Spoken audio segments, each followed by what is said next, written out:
আসসালামু আলাইকুম ও রহমতুল্লাহি ওবারাকাতুহ। অজু করার আগে ছোট্ট দোয়াটি না পড়লে অজু নামাজ কিছুই হবে না। সম্মানিত দর্শক, আমরা বিভিন্ন সময় অজু করে থাকি, কখনো তাড়াহুড়া করে থাকি, আবার কখনো আমরা অজু করার সময় ধীরস্থিরভাবে করি না। কেননা আমরা অনেক সময় তাড়াহুড়া করি এই জন্য যে নামাজ শুরু হয়ে গেছে, আমাকে তাড়াতাড়ি গিয়ে নামাজে ধরতে হবে, অজুটা তাড়াতাড়ি করতে হবে। সম্মানিত দর্শক, এই তাড়াহুড়ার ভুলটি কখনো করবেন না। সময় নিয়ে আসবেন। আপনি যখন ইবাদত করবেন, ইবাদতে মনোযোগী হবেন। আমরা অজু করার আগে এই ছোট্ট দোয়াটি না পড়লে কখনোই আপনার অজু হবে না। সেটা কি?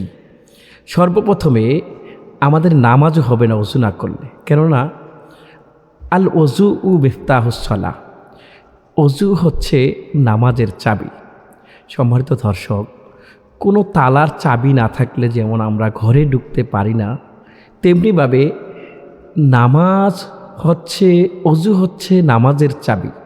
আমার যদি অজু না হয় তাহলে কিন্তু আমরা নামাজে যেতে পারবো না, নামাজে ঢুকতে পারবো না। হাদিস শরীফে এসেছে আল অজু উ মিফতাহুস সালাহ আর সলাতু মিফতাহুল জান্নাহ। অজু না থাকলে নামাজ হবে না, নামাজ না হলে জান্নাতে যাওয়া যাবে না। আপনি আমি যদি ঘরে ঢুকতে হয়, অবশ্যই তালা খুলে ঢুকতে হবে। ঠিক তেমনি পবিত্র অর্জন করতে হবে, তারপরে নামাজ যেতে হবে। নামাজ কবুল হলে আপনি জান্নাতে যেতে পারবেন। সেজন্যে অজু করার কমন কিছু মিস্টেক অথবা ভুল আমি আপনাদেরকে আজকের ভিডিওতে ধরিয়ে দেব। আমরা মনোযোগ সহকারে ভিডিওটি শুনব এবং না টেনে ভিডিওটি আমরা পরিপূর্ণভাবে দেখার চেষ্টা করব, একে অপরকে দেখার জন্য সাহায্য করব। সম্মানিত দর্শক, আমরা যে কথাটি বলতে চাই, সর্বপ্রথমে যে কথাটি না বললে আমার আপনার অজু নাও হতে পারে, সেটা হলো অজুর প্রথমে আমরা বিভিন্ন উল্টা পাল্টা কথা বলে থাকি, বিভিন্ন কথা বলে অজু শুরু করে থাকি, কিন্তু এটা করা যাবে না। আমাদেরকে অজুর প্রথমে অজুর নিয়তে বিসমিল্লাহ পড়ে অজু শুরু করা লাগবে। রাসূল করিম সাল্লাল্লাহু আলাইহি সাল্লাম বলেছেন যে তোমরা বিসমিল্লাহ করে অজু, বিসমিল্লাহ বলে অজু শুরু করো। কেননা বিভিন্ন ওলামায়ে কেরামগণ বলেছেন বিসমিল্লাহ যে ব্যক্তি অজুর প্রথমে না বলবে তার অজু হবে না। কিন্তু কিছু সংখ্যক ওলামায়ে কেরাম বলেছেন যে বিসমিল্লাহ না বললেও অজু হবে। তবে অধিকাংশ ওলামায়ে কেরামের মতে অজু হবে, তবে বিসমিল্লাহ না বললে বিষয়টা অপূর্ণ থেকে যাবে। সম্মানিত দর্শক, এজন্য অজু দুই প্রকারের হয়ে থাকে। এক প্রকারের অজু হলো আল অজু ও কিসমানে, পবিত্রতা দুই প্রকার, টু ক্লাসেস, দুই প্রকার হয়ে থাকে।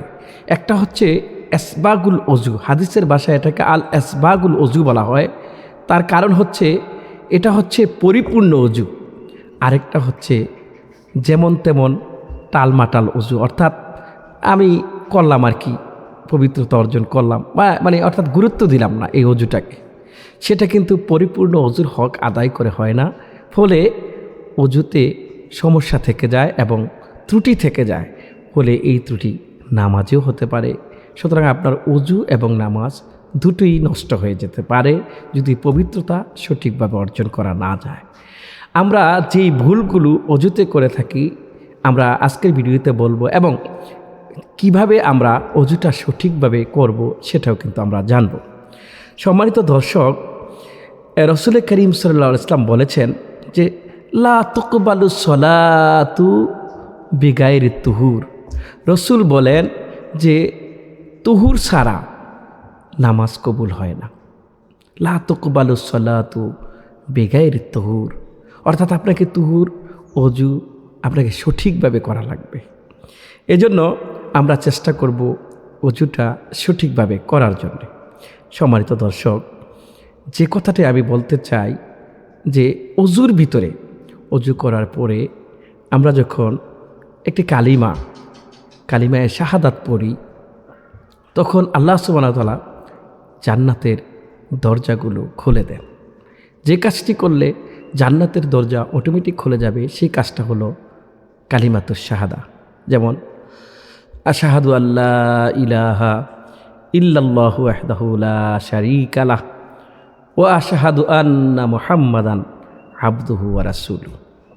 আমরা এই কালিমাটি পড়ব। আপনি যদি এই কালিমাটি পড়েন, আপনি জান্নাতের দরজা, 8টা জান্নাতের দরজা আপনার জন্য খুলে যাবে। সুবহানাল্লাহ। তো সম্মানিত দর্শক, আসুন আমরা সর্বপ্রথমে যখন অজু করব, অজু করার সময় আমরা বিসমিল্লাহ পাঠ করব। এটা কখনো বলবো না, আমরা বিসমিল্লাহ পাঠ করব। যেহেতু বিসমিল্লাহ পাঠ কেউ কেউ বলেছেন অজুতে বিসমিল্লাহ পাঠ করা খুবই জরুরি, খুবই অত্যাবশ্যক, ফরজ। আবার অনেক ওলামায়ে কেরামগণ বলেছেন বিসমিল্লাহ পাঠ করা সুন্নত। ধরুন আমরা সুন্নতও যদি ধরি, আমরা কেন এই সুন্নতটাকে বাদ দেব? আমরা বিসমিল্লাহটাকে পাঠ করব। আমরা অজু করার শুরুর সময় আমরা বেহুদা ফাহেসা কোনো কথা বলবো না। যেহেতু আমরা একটা ইবাদত করব, নিজের মনটাকে স্থির করব, আল্লাহর সন্তুষ্টির জন্য আমরা পবিত্রতা গ্রহণ করব। সম্মানিত দর্শক, সর্বপ্রথমে 1 নম্বরে আমরা বিসমিল্লাহ পাঠ করে অজু শুরু করব। অজু বিসমিল্লাহ পাঠ না করলে অনেক ওলামায়ে কেরাম বলেছেন অজু হবে না। সুতরাং আমরা বিসমিল্লাহ পাঠ করে অজু করব। সংখ্যাগরিষ্ঠ ওলামায়ে কেরাম বলেছেন বিসমিল্লাহ পাঠ না করলেও অজু হতে পারে। সম্মানিত দর্শক, আমরা যদি বিসমিল্লাহ পাঠ করে শুরু করি তাতে কোনো সমস্যা নাই। এই জন্য আমরা চেষ্টা করব বিসমিল্লাহ বলে অজু শুরু করা। আমরা অজুতে তাড়াহুড়া করব না। এরপরে আমরা বিসমিল্লাহির রহমানির রহিম বলে অজু শুরু করব। তারপরে আমরা 2 হাতের কবজি পর্যন্ত ধৌত করব। তারপরে আমরা 2 হাতের কবজি পর্যন্ত ভালোভাবে ধৌত করব। আমি এখন আপনাদেরকে অজু করার যে পদ্ধতি, সেই পদ্ধতিটা বলে দিচ্ছি। 2 হাত কবজি পর্যন্ত ধৌত করব আমরা 3 বার। আমরা তারপরে 2 হাত কবজি পর্যন্ত ধৌত করব ভালো করে। তারপরে আমরা কুলি করব। সম্মানিত দর্শক, কুলি করার ক্ষেত্রে আমাদেরকে একটু মনে রাখতে হবে যে আমরা কুলিটা পরিপূর্ণভাবে করব।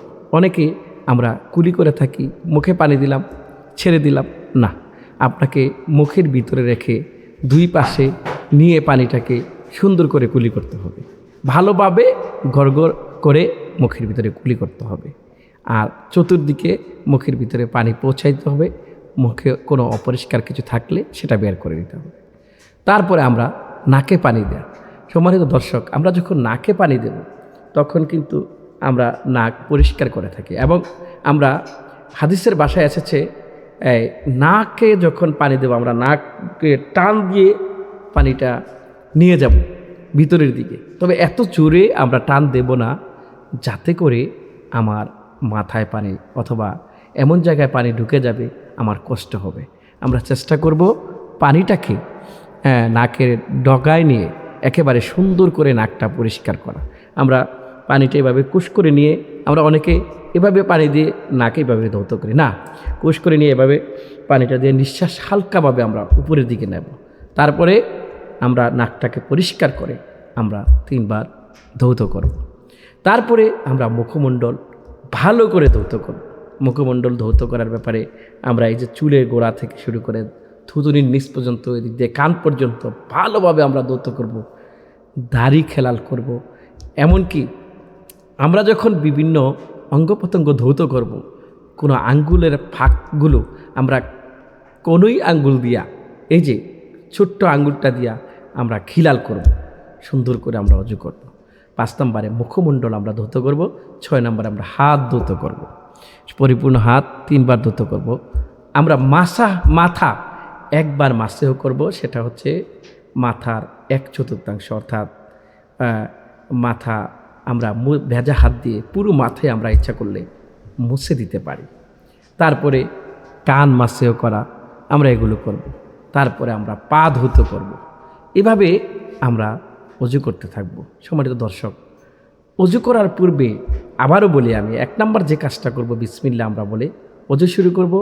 এ ব্যাপারে আল্লাহ রাসূল বলেছেন যে কুল্লু আমরিন জাবালিন লাম ইয়াবদাহ বিসমিল্লাহি ফাহুয়া আবতার আও ফাহুয়া আক্তা।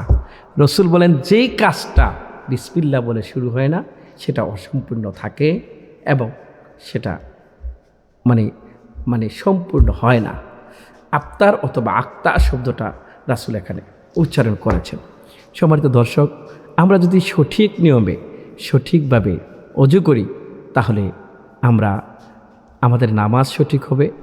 আর যদি নামাজ সঠিক হয় আমরা আল্লাহ সুবহানাহু ওয়া তাআলার জান্নাতে যেতে পারবো। সম্মানিত দর্শক, রাসূল করিম সাল্লাল্লাহু আলাইহি সাল্লামের হাদিসে এসেছে, নবীজি যখন তার উম্মতদেরকে চিনে চিনে জান্নাতে নিয়ে যাবেন, যখন হাসরের ময়দানে তিনি সুপারিশ করবেন, যখন বিশ্বনবী উম্মতদেরকে চিনবেন, তখন হযরতে আয়েশা রাদিয়াল্লাহু তাআলা আনহা জিজ্ঞেস করেছিলেন, ইয়া রাসূলুল্লাহ, কেমনি করে আপনি আপনার উম্মতদেরকে চিনবেন?